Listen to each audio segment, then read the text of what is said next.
اعمال جاندار بنے، یہ بتلانا ہے مجھے. اللہ کا دھیان صحیح ہو. اب یہ اللہ کا دھیان کیسے صحیح ہو؟ اس کا طریقہ اللہ کا ذکر کرنا، قرآن کی تلاوت کرنا، اور یہ جو مسنون دعائیں ہیں اس کو مانگنا. میں سچ کہتا ہوں ایسا اللہ کا دھیان جمے گا تم کو کہ بس مزہ آ جائے گا. اللہ کا دھیان جب جمنے لگے گا نا تو میں سچ کہتا ہوں اتنا مزہ آئے گا زندگی گزارنے میں مزہ آئے گا. اس لیے کہ یہ کام دنیا ہی میں ہم کر سکتے ہیں، مرنے کے بعد تو پھر اس کا بدلہ ہے. اللہ کا دھیان جمانے کے واسطے چند باتیں یاد رکھو. ایک تو اللہ کا ذکر ہے، خوب دھیان جما کر اللہ کا ذکر کیا جائے.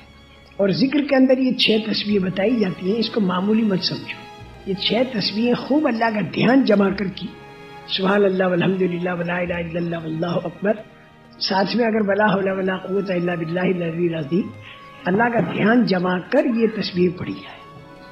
اور درود شریف اور استغفار بھی پڑھنے کی ایسی مشق کرو کہ جیسے ایک مجرم معافی مانگ رہا ہے، یہ انداز ہو استغفار کا.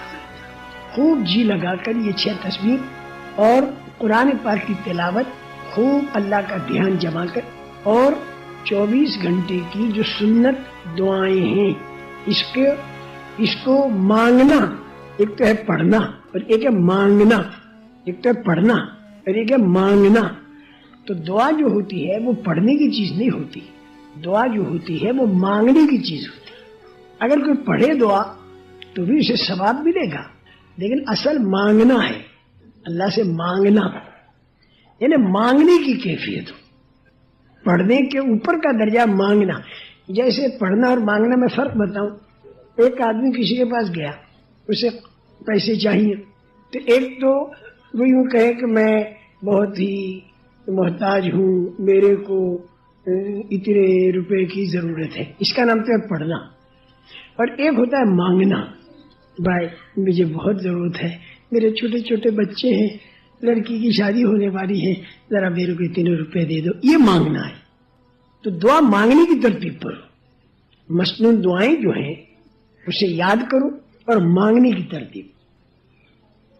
اب رات کو آپ سو رہے ہیں تو سوتے وقت میں جو دعا ایک تو یاد ہے بہت زبانی کی فر فر فر فر پڑھ دی، ثواب اس کا بھی ملے گا.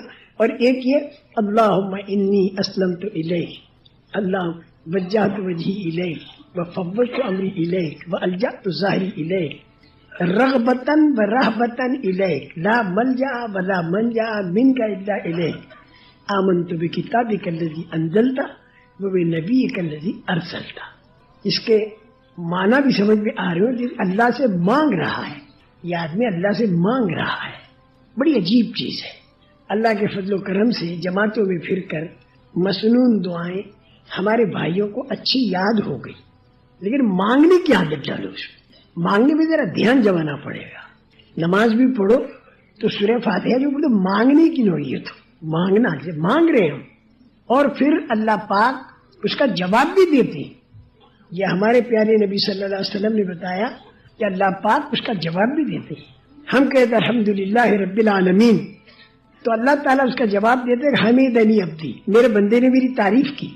پھر ہم کہتے ہیں الرحمن الرحیم، تو اللہ جواب دیتے ہیں اثنا علی عبدی، میرے بندے نے میری ثنا کی. پھر ہم کہتے ہیں مالک یوم الدین، تو اللہ کہتے ہیں مجدنی عبدی، میرے بندے نے میری بزرگی بیان کی.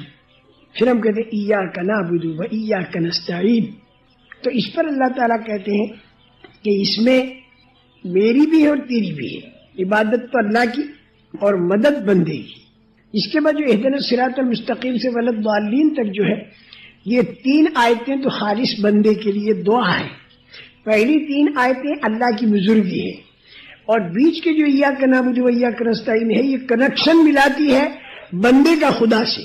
عبادت خدا کی اور مدد بندے کی، یہ کڑی ہے بیچ کی. تو 3.5 آیتوں میں تو خدا کی تعریف، اور 3.5 آیتوں کے اندر بندہ مانگ رہا ہے.